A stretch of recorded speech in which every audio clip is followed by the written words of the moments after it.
In the name of the Father, and of the Son, and of the Holy Spirit. Please be seated.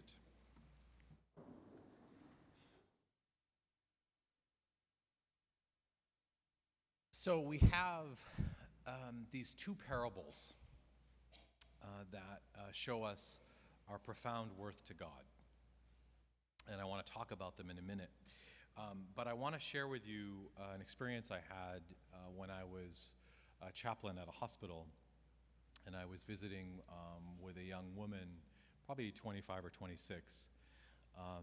And it's a brief story, but it's a story that speaks to what can be an experience that I think each of us can often have, which is our feeling of profound unworth to God or to other people.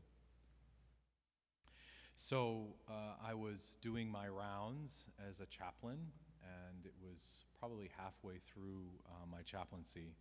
So I used to joke with people, as a recovering extrovert, I used to go in a room, and before the person had said hello, I would have asked them 5, 6, 7 questions, completely overwhelmed them, so that they would pretty much call for the nurse to ask that I be taken away.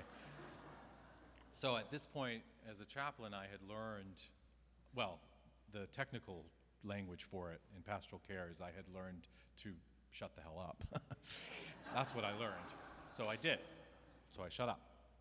And so I went in and I said, how are you? She kind of looked at me and, okay. I said, well, what's going on with you? She said she was in there, and she said, so, you're a chaplain, right? I said, yeah. And then I didn't say anything because, again, I was talking too much, so I learned not to say anything. So I said, yeah, and I just let a very awkward silence build.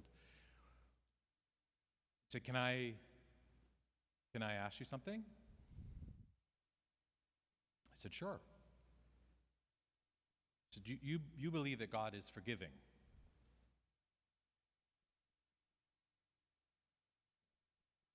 Yeah, I do. And she said to me, and this is the thing I've never gotten it out of my head. It was probably 5 years ago. And she says, Chaplain, if God knew what I did, he would never forgive me.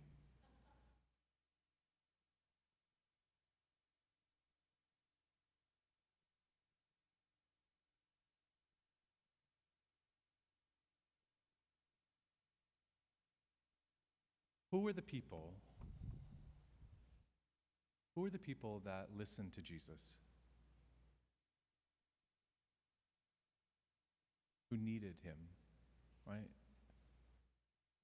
The tax collectors and the sinners.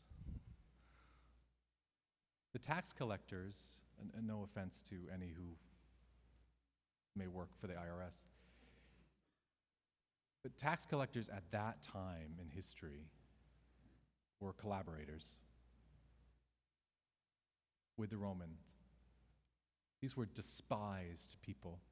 Not only did they work for the government that was occupying the land there, they took money from their own people to pay themselves. These were despised people. The other ones, this generic one we see in verse 1, it says sinners. These were probably folks who were non-observant. Now, I'm not talking about any of you because you're all here today, but what about those people who sometimes we rather, I think, meanly say, well, he or she, they only go to church on Christmas and Easter. Okay? I think that's what tax collectors and sinners, what they were talking about. Jesus was able to name their experience and speak to what they needed. And they couldn't get enough of it. Couldn't get enough of it.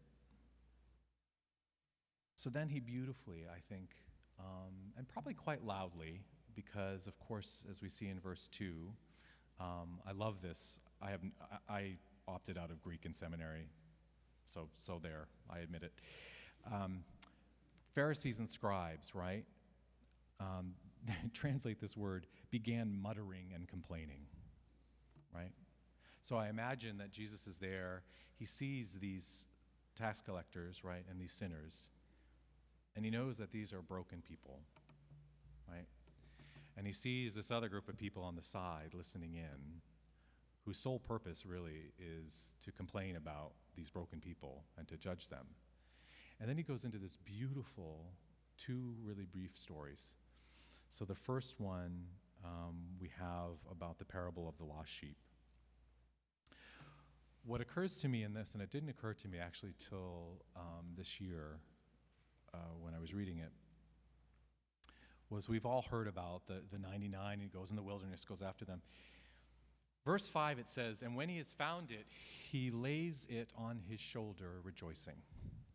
So I thought, this is really interesting. So Jesus is, or the shepherd, Jesus, goes after the sheep, not negotiating with the sheep to come back, right? We don't know why the sheep went off. We have no idea, you know. I have two beautiful chihuahuas. Beautiful. And almost completely untrained. Amazing the amount of time that I didn't spend. So to try to get these two to do anything is almost impossible. So the sheep are known for this. I guess they're large chihuahuas, I guess. So they get lost, right? Go searching for them. And then what does the shepherd do? He lays it on his shoulders. He lays it on his shoulders. And I thought, well, didn't negotiate with the sheep, didn't ask the sheep what the sheep wanted, just took the damn sheep, put it on his shoulders. What do I take from that? Self-sufficiency is not a Christian virtue. That sheep didn't have a choice. That shepherd wanted that sheep so strongly, desired the well-being of that sheep, just took it. Then we have this other beautiful